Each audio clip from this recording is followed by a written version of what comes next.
দেখুন, আমাদের বিধায়করা হয়তো স্থানীয় মানুষের চাপের কাছে কিছুটা আবেগতাড়িত হয়ে তাদের আবেগকে স্পর্শ করে কথা বলছেন। বিজেপির অবস্থান এটাই যে আমরা বর্তমান পশ্চিমবঙ্গের যে সীমারেখা তাকে অক্ষুণ্ণ রেখেই এখানে সুষম বিকাশের পক্ষে। আজকে এই ক্ষোভ তৈরি হচ্ছে তার প্রধান কারণ হচ্ছে অনুন্নয়ন এবং ব্যাড গভর্নেন্স। সরকার সরকারের মতো কাজ করেনি। মুখ্যমন্ত্রী উত্তরকন্যা তৈরি করলেন, প্রতিশ্রুতি দিলেন মানুষের সামনে দাঁড়িয়ে যে দফায় দফায় এখানে ক্যাবিনেট মন্ত্রীরা আসবেন, এখানে সেক্রেটারিরা বসবেন, নতুন করে কাউকে কলকাতা যাবার প্রয়োজন হবে না। কিন্তু তারপরেও কোনো কিছু সুরা হয়নি। বাজেটারি অ্যালোকেশন যেটা আছে তাতে তৃণমূল কংগ্রেসের বিধায়করা তাদের মন্ত্রী সন্তুষ্ট নন। এই পরিস্থিতির মধ্যে দাঁড়িয়ে একটা ক্ষোভ আছে। কিন্তু আজকে তৃণমূল সরকার এবং তৃণমূল দল সম্পূর্ণ রাজনৈতিক ইতিহাসকে, তাদের সাংস্কৃতিক ঐতিহ্যকে, তাদের সামাজিক ইতিহাসকে উপেক্ষা করে ছোট ছোট গোষ্ঠীতে ভাগ করে বিভিন্ন কমিটি গঠন, আলাদা আলাদা করে প্রতিশ্রুতি এই করতে গিয়ে আজকে ওখানে একটা সংঘাত তৈরি হয়েছে। এই সংঘাত কাম্য নয়। আমরা বিশ্বাস করি অদূর ভবিষ্যতে যদি বিজেপি শক্তিশালী হয় আরো, তাহলে এই সংঘাত আমরা মেটাতে সক্ষম হব। বিষ্ণুপ্রসাদ শর্মা কাশিয়াঙ্গ বিধায়ক তিনি বলছেন জিটিএ যে নির্বাচন হওয়ার কথা রয়েছে আগামী জুন মাসে, সেই নির্বাচন মানুষের বিপক্ষে নির্বাচন, তার কারণ মানুষ জিটিএ চান না, এবং এক্ষেত্রে যদি পাহাড়ে কোনো অশান্তি বাতাবরণ তৈরি হয় তার দায় কেবলমাত্র মমতা বন্দ্যোপাধ্যায়কে নিতে হবে। জিটিএর মধ্যে দিয়ে সমস্যার সমাধান হয়নি, জিটিএর মধ্যে দিয়ে উন্নয়ন হয়নি, জিটিএর মধ্যে দিয়ে ওই অঞ্চলের মানুষের মৌলিক সমস্যাগুলোর কোনো উত্তর পাওয়া যায়নি। জিটিএ কার্যত একটা লুটরাজে রূপান্তরিত হয়ে গেছে। তো বিভিন্ন সময় মানুষকে পাইয়ে দেওয়া, কিছু নেতার ক্ষোভকে প্রশমিত করবার জন্য তাকে অবাধ লুটের লাইসেন্স দেওয়াই হচ্ছে জিটিএর লক্ষ্য। স্বাভাবিকভাবেই জোর করে চাপিয়ে দিতে গেলে পাহাড়ের মানুষ, তাদের আবেগ যদি আহত হয়, তারা প্রতিবাদ করবে, তারা প্রতিরোধ গড়ে তুলবে। আচ্ছা, এই ক্ষেত্রে একটা প্রশ্ন উঠছে যে এবার যদি জিটিএ নির্বাচনটা হয় তো সেক্ষেত্রে কি বিজেপি তাতে অংশগ্রহণ করবে? আমরা এখনো পর্যন্ত আমাদের দলগত সিদ্ধান্ত জানাইনি। জিটিএ নির্বাচন ঘোষণা হোক, তারপরে আমরা আমাদের অবস্থান জানাবো। দ্বিতীয়ত হচ্ছে মমতা বন্দ্যোপাধ্যায় দাবি করছেন যে এই যে রাজ্যে যত জেলা রয়েছে সেই জেলা কার্যত দ্বিগুণ করে দেবেন। তার বক্তব্য যে অন্যান্য রাজ্যগুলোতেও এরকম একাধিক জেলা রয়েছে, সেক্ষেত্রে কোনো সমস্যা নেই। এতগুলো জেলা ভাগ করা কি মানে? দেখুন, এটা ঠিকই, ভারতবর্ষের অনেক রাজ্যের থেকে পশ্চিমবঙ্গের জেলার সংখ্যা কম, কিন্তু যেভাবে উনি জেলা ভাগ করেছেন সেটার মধ্যে প্রশাসনিক উদ্দেশ্য থেকে বা প্রশাসনিক সুবিধার থেকে রাজনৈতিক সুবিধাকে সামনে রেখে কাজগুলো করা হয়েছে। আমরা প্রশাসনিক এবং রাজনৈতিক ক্ষমতার বিকেন্দ্রীকরণের পক্ষে, আমরা জেলা ছোট করার পক্ষে। কিন্তু তৃণমূল কংগ্রেস যেভাবে জেলা ভাগ করছে এবং তার জন্য কিছু অফিসারকে পাইয়ে দেওয়ার যারা ব্যবস্থা করছেন, বিভিন্ন ইনসেন্টিভ ঘোষণা করা হচ্ছে, এতে মনে হয় পশ্চিমবঙ্গের যে প্রশাসনের আভ্যন্তরীণ রসায়ন সেখানেই একটা সংঘাত তৈরি হয়ে যাবে। তারা 7th পে কমিশনকে লাগু করুন, রাজ্য সরকারি কর্মচারীদের যেটা পাওনা সেটা ব্যবস্থা করুন, সরকারি শূন্য পদে নিয়োগকে সম্পূর্ণ করুন, বিভিন্ন কলেজ বিশ্ববিদ্যালয়ে যেখানে অস্থায়ী পদে মানুষজন আছেন সেটাগুলো দেখুন, 1 লক্ষের বেশি স্কুলে চাকরির জন্য শুকনো পদ আছে, সেটাকে কমপ্লিট করুন, তারপরে এইসবের আলোচনা এগুলি ভালো হয়। কয়েকদিন আগে অমিত শাহ এসেছিলেন, আপনাদের সবার সঙ্গে দেখাও করেছেন। এবার এই ক্ষেত্রে একটা প্রশ্ন উঠছে, অমিত শাহ উত্তরবঙ্গে গিয়েছিলেন এবং উত্তরবঙ্গের পরিস্থিতিও তিনি খতিয়ে দেখেন।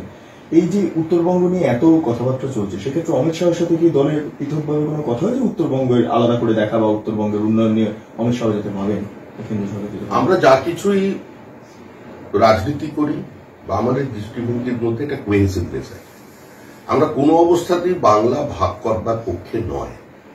আমরা বিশ্বাস করি যে উত্তরবঙ্গে বঞ্চনা রয়েছে, অনুন্নয়ন রয়েছে।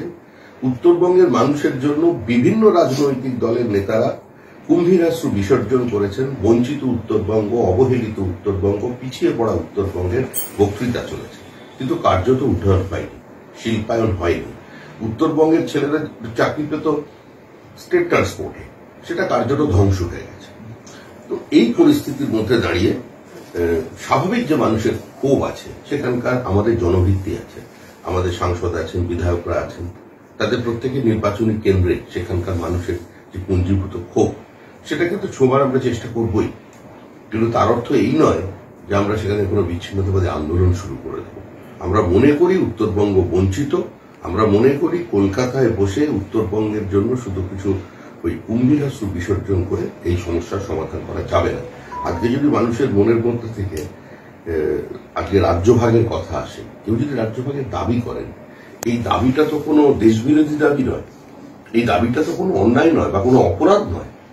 সংবিধান তাকে সেটা করবার অধিকার দিয়েছে, তারা সেটা করতে পারে। কিন্তু আমি আমার দলের অবস্থানে কথা বলি। কিন্তু তৃণমূল কংগ্রেসের তরফে অভিযোগ যে আপনাদের এই রাজ্যভাগের প্রসঙ্গ বা উত্তরবঙ্গকে আলাদা করে দেখার যে বিষয়টা উত্থাপন করছেন, তার জেরে কেরলের মতো জঙ্গি সংগঠনগুলো তারা বল পাচ্ছেন এবং তারাও চাইছেন যে আলাদা করে বিভিন্ন জঙ্গি সংগঠনের সঙ্গে তৃণমূল কংগ্রেসের যোগাযোগ ছিল এবং বর্তমানেও যোগাযোগ আছে। বিভিন্ন বিচ্ছিন্নতাকামী শক্তির সঙ্গে তৃণমূল অতীতে ছিল, বর্তমানে তাদের সঙ্গে যোগাযোগ আছে। এটা তো আমাদের অভিযোগ, আমরা বারবারই অভিযোগ জানিয়েছি। এখন তৃণমূল কংগ্রেস যে কংগ্রেসের গর্ভ থেকে জন্ম নিয়েছে, সেই কংগ্রেসই ধর্মের নামে এই দেশটাকে এবং এই বাংলাটাকে ভেঙে টুকরো করেছে। আর যে তোষামদের রাজনীতি তৃণমূল চালাচ্ছে, যেভাবে রোহিঙ্গাদের আশ্রয় দিচ্ছে, বাংলাদেশের অনুপ্রবেশকে মদত দিচ্ছে, বিভিন্ন জায়গায় ফেক রেশন কার্ড, আধার কার্ড তৈরি হচ্ছে, সেখানে কোনো ব্যবস্থা নেওয়া হচ্ছে না। ফরেনার্স অ্যাক্টে আটক হওয়া অনুপ্রবেশকারীরা নীল আকাশে মিশে যাচ্ছে, পিপি অ্যাপিয়ার করছে না বিভিন্ন কোর্টে। যেভাবে তৃণমূল চলছে, এরা নতুন করে আবার পশ্চিমবঙ্গ ভাগের দিকে নিয়ে যাচ্ছে। বিনা যুদ্ধে ভারত দখলের যেটা আন্তর্জাতিক চক্রান্ত আছে অনুপ্রবেশের মধ্যে দিয়ে, তৃণমূলের এই মনোভাব আর এই ব্লক ভোটের রাজনীতি, সাম্প্রদায়িক বিভাজনকামী মৌলবাদী রাজনীতি আজকে সর্বনাশের দিকে নিয়ে যাচ্ছে পশ্চিমবঙ্গ। অনেক বাড়িতে ফাটল ধরেছে, যেটা 2018 সালেও দেখা গিয়েছে। প্রচুর মানুষ অসহায় হয়ে পড়েছেন, তারা হোটেলে গিয়ে থাকছেন, উদ্বেগে পড়ে রয়েছেন। কি বলবেন বিষয়? দেখুন, অতীতে যখন মেট্রো রেলের কাজ শুরু হয়েছিল প্রথম, তখন সেন্ট্রাল এভিনিউ সংলগ্ন বহু বাড়িতে ফাটল দেখা গিয়েছিল। তার মধ্যে আমাদের দলের রাজ্য দপ্তরও ছিল মুরলীধর সেন লেনে। রেল কর্তৃপক্ষ সেটার মেরামত করে দেয় এবং অন্যান্য বাড়ি পুরো সেন্ট্রাল এভিনিউ থেকে শুরু করে হাজরা, ভবানীপুর, বিভিন্ন জায়গায় যেখানেই সমস্যা হয়েছে রেল কিন্তু সেখানে তাদের পাশে দাঁড়িয়েছে। কিন্তু আজ এই যে পরিস্থিতি তৈরি হলো কেন? রেলের প্রস্তাবিত রুটকে ডাইভার্ট করে দিল তৃণমূল কংগ্রেস। কার্যত তাদের চাপের কাছে নতি স্বীকার করে রেলওয়ে কর্তৃপক্ষ বাধ্য হয়েছিল আজকে তাদের যে প্রপোজ রুট ছিল সেখান থেকে সরে আসতে। এবার গত 2.5 বছর আগে একটা বিপজ্জনক অবস্থা তৈরি হয়, মানুষ অসহায়। আবার 2.5 বছর পরে সেই ঘটনা তৈরি হলো, কিন্তু এতদিন কলকাতা কর্পোরেশন কি করছিল, তাদের দায়িত্ব কি? আজকে মেয়র ঘটনাস্থল পরিদর্শন করে তিনি সমস্ত দায়ভার চাপিয়ে দিয়ে গেলেন রেলের উপর। তাহলে কর্পোরেশন কিসের জন্য আছে? রাজ্য সরকার কোন ভূমিকা পালন করছেন, কোন দায়িত্ব পালন করছেন? কর্পোরেশন ট্যাক্স নিচ্ছে, কর্পোরেশন কেন এখানে কোনো ব্যবস্থা নেয়নি? যে কোনো সময় দুর্ঘটনা হতে পারে, যে কোনো সমস্যা দেখা দিতে পারে, সেটার উপরে তো কোনো মানুষের হাত নেই। কিন্তু রাজ্য সরকারকে কনফিডেন্সে নিয়েই, কলকাতা কর্পোরেশনকে কনফিডেন্সে নিয়েই তো আজকে মেট্রো রেল কর্তৃপক্ষ কাজটা করেছে। তো সেক্ষেত্রে তার সম্পূর্ণ দায়টা কি কর্পোরেশন এড়িয়ে যেতে পারে না রাজ্য সরকার এড়িয়ে যেতে পারে? কর্পোরেশন জনগণের ট্যাক্সের টাকা নিয়ে কোটি টাকা খরচা করে ইফতার পার্টি দিচ্ছে, সরকারের সঙ্গে তাল মিলিয়ে কর্পোরেশন খেলামেলা মোৎসব চালাচ্ছে, সরকার কর্পোরেশনের ফান্ড বিভিন্ন জায়গায় ডাইভার্ট হয়ে যাচ্ছে, সরকারের বিভিন্ন প্রয়োজনে কর্পোরেশন অর্থ সাহায্য করছে। মেয়র শুধু কেন্দ্র বিরোধী বক্তৃতা, প্রধানমন্ত্রী বিরোধী বক্তৃতা করে যাচ্ছে। আমাদের দরকার কলকাতার মতো এরকম একটা প্রাচীন ঐতিহ্যশালী শহরে একটা ফুল টাইম মেয়র। এরকম পার্ট টাইম মেয়রকে দিলে পরিস্থিতি এরকমই দাঁড়াবে, বারবার মানুষকে ঘর ছাড়া হতে হবে। এর পাশে নিশ্চয়ই রেল দাঁড়াবে, কিন্তু প্রথম উদ্যোগ নেওয়া উচিত রাজ্য সরকারের, প্রথম উদ্যোগ নেওয়া উচিত কলকাতা কর্পোরেশনের, যেটা তারা করছে না। কিছুক্ষণ আগেই মমতা বন্দ্যোপাধ্যায় প্রধানমন্ত্রীকে একটি চিঠি লিখেছেন এবং লিখে যেটা জানিয়েছেন যে 100 দিনের কাজের টাকা মানুষ পাচ্ছেন না, এবং সেই নিয়ে প্রধানমন্ত্রীকে চিঠি লিখেছেন যে যাতে টাকাগুলো দেওয়া হয়। কি বলবেন? সংশ্লিষ্ট দপ্তরের মন্ত্রীর যা বিবৃতি আছে তাতে এখনো পর্যন্ত তাদের যেটা দাবি, সেই দাবিটাই সমস্ত নিয়ম কানুন মেনে স্পষ্টভাবে তারা কেন্দ্রীয় সরকারের কাছে পৌঁছে দিতে পারেননি। দাবি আর পাওনা দুটো এক জিনিস নয়। আপনি একটা টাকা পেতে পারেন এই কথা চিন্তা করে আপনি যদি খরচা শুরু করে দেন, তারপরে যদি সেই টাকা আটকে থাকে, মানুষ অসুবিধায় পড়ে বা সংশ্লিষ্ট দপ্তর অসুবিধায় পড়ে, তার দায়ভার কার? দায়ভার তো রাজ্যের। পরিকল্পনাবিহীনভাবে তারাই 100 দিনের কাজ চালাচ্ছে। 100 দিনের কাজে পশ্চিমবঙ্গে ব্যাপক দুর্নীতি আছে। 100 দিনের কাজের প্রতি সরকারের এত এমফাসিস করছেন কেন, এত নির্ভরশীলতা কেন? তার কারণ হচ্ছে পশ্চিমবঙ্গে অন্য কোনো কর্মসংস্থান তারা দিতে পারছে না। এখানে 70 লক্ষ মানুষ তো পরিযায়ী শ্রমিক হয়ে গেছে। একদিকে বলছেন যে কৃষকদের রোজগার 3 গুণ করে দিয়েছেন, তো যে রাজ্যে কৃষকরা মাসে নাকি 31,000 টাকা করে রোজগার করে, সেই রাজ্যে এই মানুষগুলো পরিযায়ী শ্রমিক, ছেলে বউকে নিয়ে মাথায় পুটলি নিয়ে তারা চলে যাচ্ছেন ভিন রাজ্যে নিজের জীবন বিপন্ন করে। কেন এই পরিস্থিতি? আর্থিক এখানকার অর্থনৈতিক এই দুরবস্থার জন্য বর্তমানে তৃণমূল সরকার দায়ী। আরেকটা প্রশ্ন আছে, যেটা হচ্ছে আজকে বিধানসভায় শুনানি ছিল মুকুল রায়ের ইস্যুতে, এবং শেষ পর্যন্ত শুনানি কমপ্লিট হলো। আর স্পিকার যেটা জানিয়েছেন যে এটা যত সময় জানিয়ে দেওয়া হবে।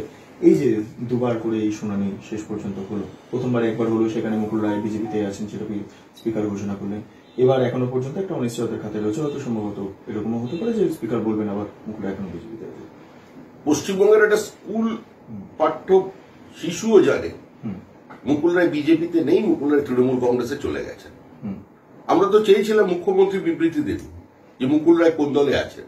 মঞ্চে দাঁড়িয়ে মুখ্যমন্ত্রী বললেন যে মুকুল যখন বিজেপিতে ছিল গত নির্বাচনে আমাদের বিরুদ্ধে খুব একটা বেশি কিছু বলেনি, ওকে আমরা আবার দলে নিয়ে নিলাম। মুকুল রায় এলেন, তাকে দলে গ্রহণ করা হলো, তিনি নরেন্দ্র মোদীর বিরুদ্ধে বিষোদ্গার করলেন, এমনকি দাঙ্গা লাগানোর অভিযোগ পর্যন্ত তুললেন দেশের প্রধানমন্ত্রীর বিরুদ্ধে। তারপরে তাকে পিএসসি চেয়ারম্যান করে দেওয়া, তারপরে কখনো অসুস্থতার নাটক চলেছে, এবং স্পিকারের কাছ থেকে নিরপেক্ষতার পরিবর্তে তিনি কার্যত একজন তৃণমূলের কর্মী হিসেবে, নেতা হিসেবে আচরণ করেছেন, যেটা আমাদের মতো একটি রাজ্যে বা বিধানসভার ঐতিহ্যের সঙ্গে মানানসই নয়। এটা অনভিপ্রেত। আমরা বিরাট যে স্পিকারের কাছ থেকে কোনো রিলিফ পাবো এই আশা রাখি না, কিন্তু আমরা আমাদের অবস্থান স্পষ্ট যে তৃণমূল কংগ্রেস সমস্ত রাজনৈতিক শিষ্টাচারকে ভেঙে দিয়েছে। আচ্ছা, আল্লাহ দিল্লি হাইকোর্টের রায় অভিষেক বললই পাঠিয়েছে। দিল্লি হাইকোর্টের রায়ের বিরুদ্ধে সুপ্রিম কোর্টে আবেদন অভিষেক রুজিরার। বিষয়টা হচ্ছে, অভিষেক রুজিরার আইনজীবী কপিল সিব্বাল জানান কলকাতা বাসভবনে এসে জিজ্ঞাসাবাদ করুক ইডি। সুপ্রিম কোর্টের তরফে বলা হয় ইডি স্পষ্ট করুক অভিষেক রুজিরার সাক্ষী না অভিযুক্ত। এগুলো সম্পূর্ণই আইনি বিষয়। আদালতের নির্দেশে তদন্ত চলছে, তদন্ত করছে ইডি সিবিআই। কোন জায়গায় যদি সমস্যা তৈরি হয়, কোন জায়গায় যদি মনে হয় এটা একটা পলিটিক্যাল ভেন্ডেটা, তার জন্য আদালতের দরজা খোলা আছে। তিনি আদালতের কাছে গেছেন, তার আইনজীবী আছেন, আত্মপক্ষের সমর্থন করবার অধিকার প্রত্যেকের আছে, এড়িয়ে যাওয়ার চেষ্টাও আছে। এই সমস্ত কিছু মিলিয়ে মিশিয়ে যেটা হবে সেটা আদালত দেখবে। দল হিসেবে আমাদের এর মধ্যে কিছু বলার নেই।